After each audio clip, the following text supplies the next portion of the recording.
Christmas Carol by Charles Dickens, a gentle, sleep-friendly adaptation. Stave 3, the second of the three spirits, awakening 1 o'clock.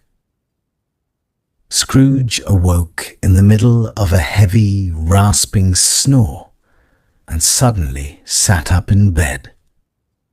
He did not even look at the clock, because he already knew. The bell was about to strike exactly 1. Scrooge felt he had been brought back to his senses in time, as if someone were persistently giving him a chance. One more meeting, one more conversation, with the second messenger sent after Marley's intervention. He felt cold, not from the room, from the thought, from which side would the curtains part this time? So he rose, and with his own hands threw back all the bed curtains, one by one. Then he lay down again, and began to look around the bed, so intently, like a watchman. He wanted to be the first to see the spirit, the first to speak, not to flinch, not to let fear catch his breath.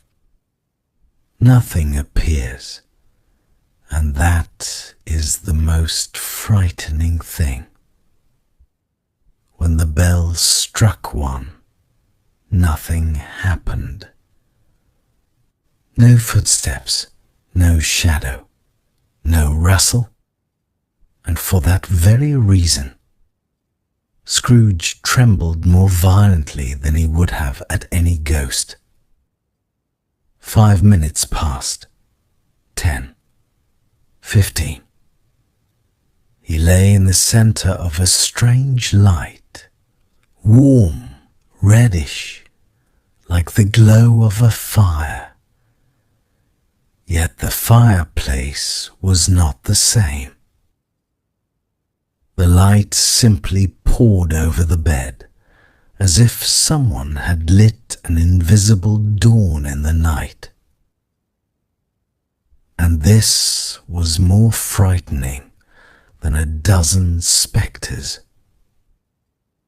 For Scrooge did not understand what this meant and what would happen next. The source of the light, the adjoining room. At last he thought as every person thinks when lying long in darkness and listening to their own heart. The light must be somewhere nearby. He rose quietly, shuffled in his slippers to the door, and touched the lock. And at that very moment, a voice unusual, steady, called him by name. "Scrooge, come in." He obeyed. The transformed room green like a winter garden. It was his room, without a doubt, but it had become different. The walls and the ceiling were covered in living greenery, as if a small forest had grown inside. Mistletoe, holly, ivy, the berries shone, as if light were hidden inside them. The leaves reflected the glow like hundreds of little mirrors. And in the fireplace roared a fire, so strong and generous as this house perhaps had not seen for many, many winters. a throne of food, and the spirit of Christmas present.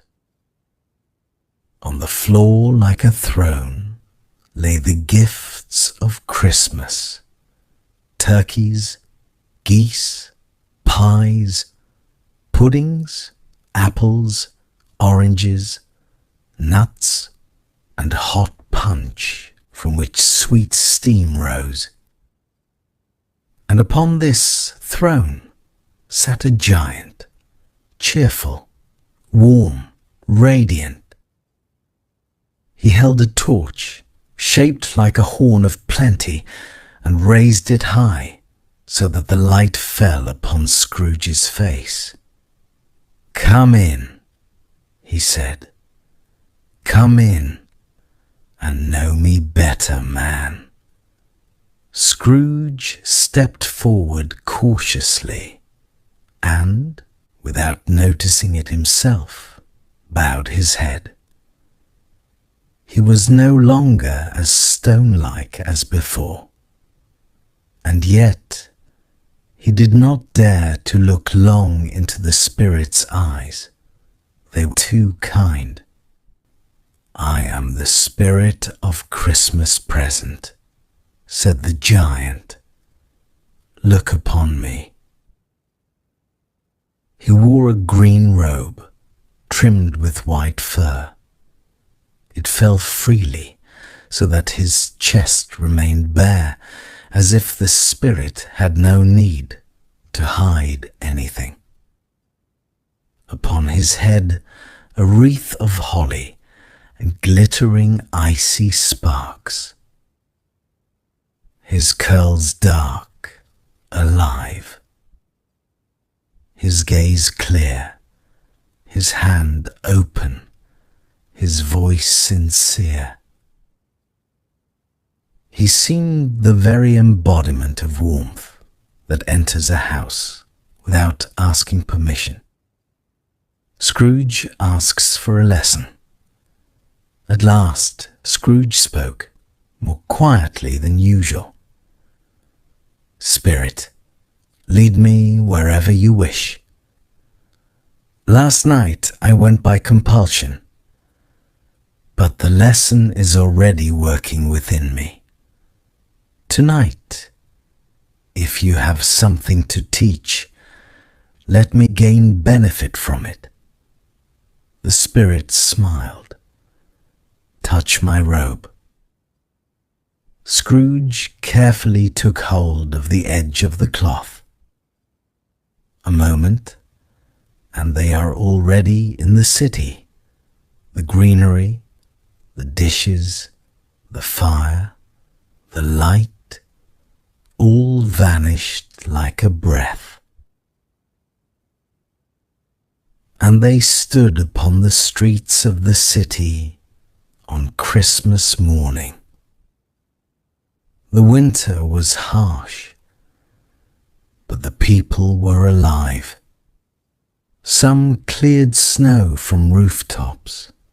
Some flung white clouds onto the road with shovels, and boys laughed aloud when the snow fell down, scattering into a fine whirl.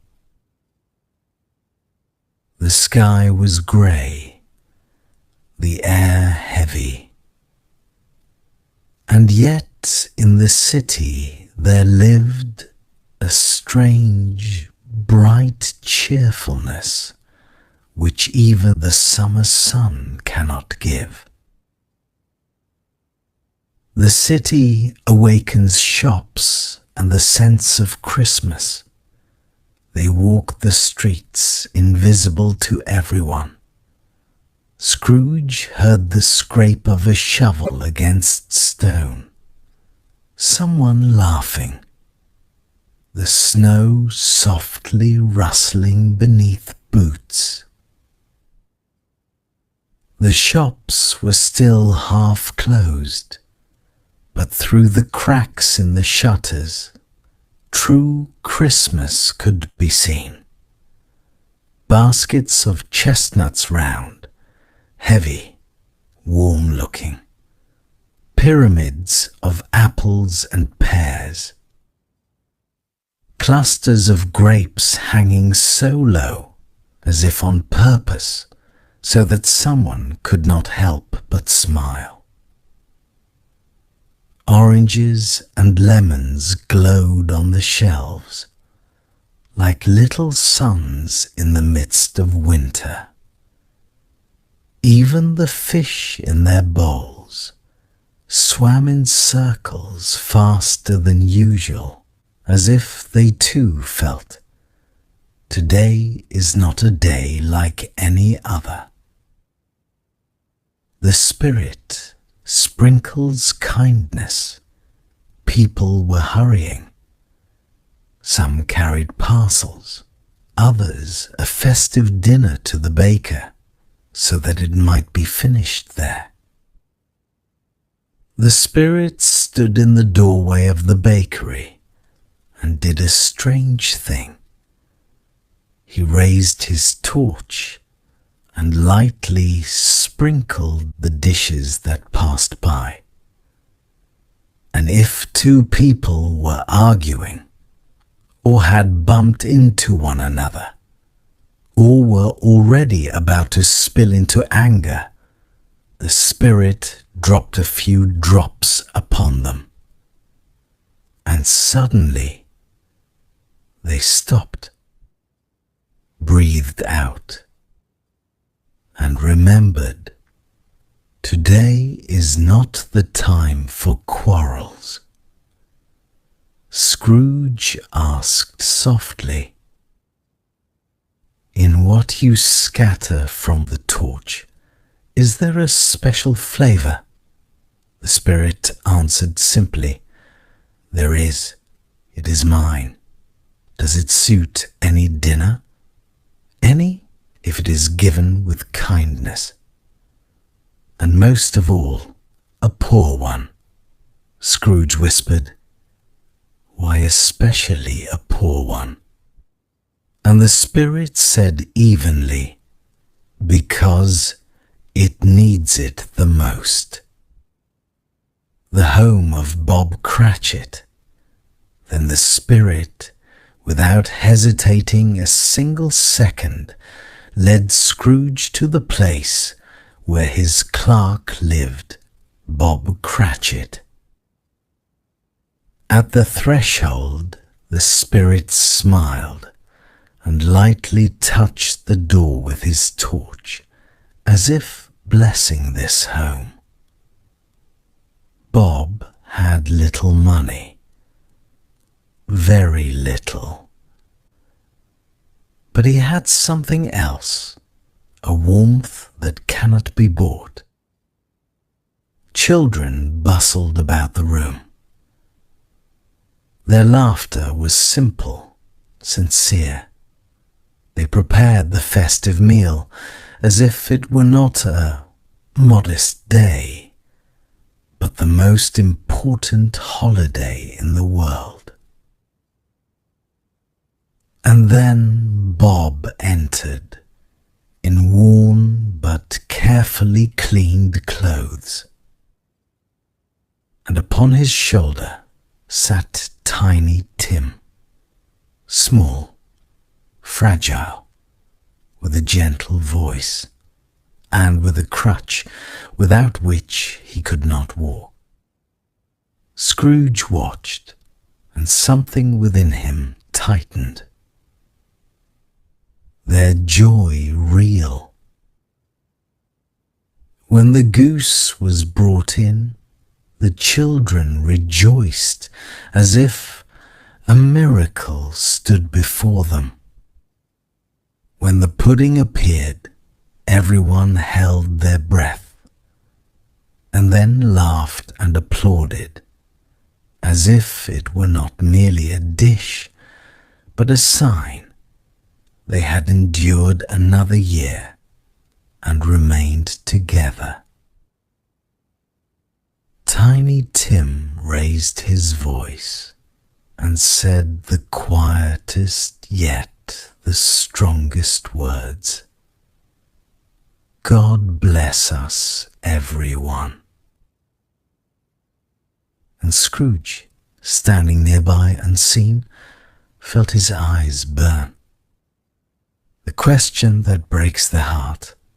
Scrooge turned to the spirit. Spirit, tell me, will Tiny Tim live? The spirit looked for a long time, not sternly, but sadly. I see an empty place by the fire, and a crutch without its owner, kept as a remembrance.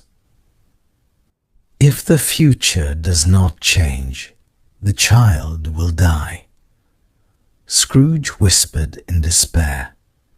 No, no, good spirit, say that he will be saved. And then the spirit answered with words that Scrooge himself had once spoken.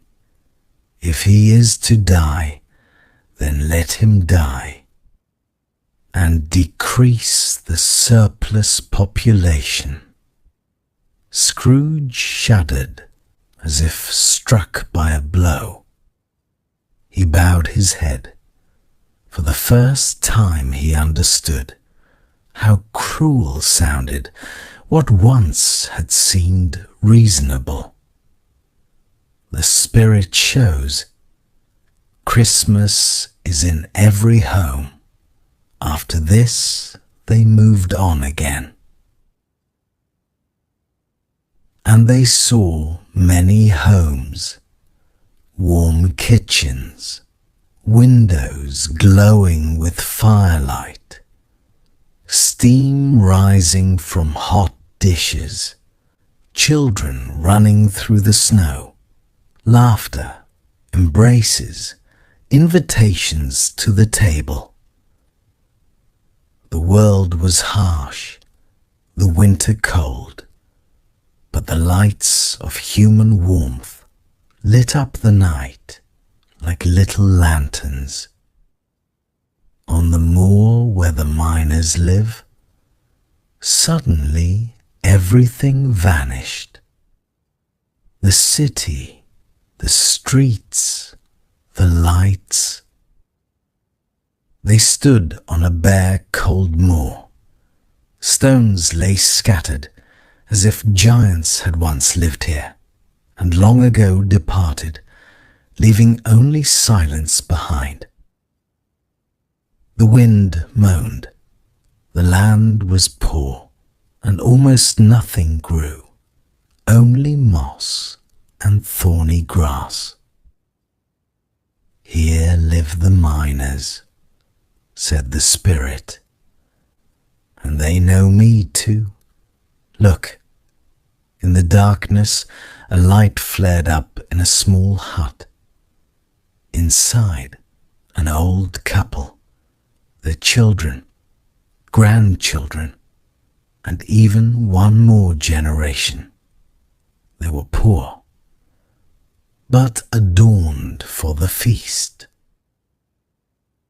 And the old man sang a Christmas song, softly overcoming the howl of the wind. When everyone joined in the refrain, his voice grew stronger.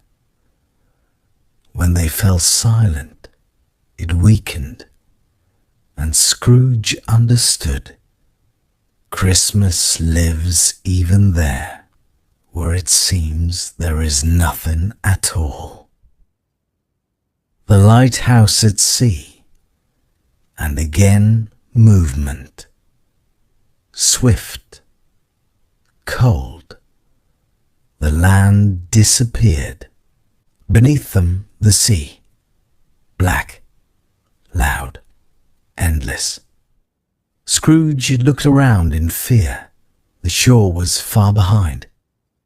Ahead, a solitary lighthouse. Rocks. Waves beating against stone all year long. Inside, 2 men. They kept watch. Hands rough from labor. Faces weathered by wind. They raised a mug and said to one another, "Merry Christmas." And one of them sang. The song was rough, but real, even here, in the midst of the storm. Christmas was with them. A ship on the open sea, further still, far from any shore. They stood upon a ship, sailors at their posts. Some were silent, some hummed a melody. Each was thinking of home, of those who were far away, of past Christmases. And Scrooge understood. People may be separated by seas, but not by the warmth of the heart. The home of nephew Fred, and suddenly warmth, light, laughter. They stood in a room filled with laughing people. It was the home of Scrooge's nephew, Fred. He laughed so sincerely that his laughter spread to everyone around him. Light, without malice, without mockery. He spoke of Scrooge, but not with hatred. "I pity him," said Fred. "He punishes himself. I will still come to him every year." Scrooge stood nearby, and for the first time in his life felt this. He is not hated. He is awaited. The spirit grows old. The night wore on. And Scrooge noticed the spirit had changed. His hair had turned grey. His face grew more serious.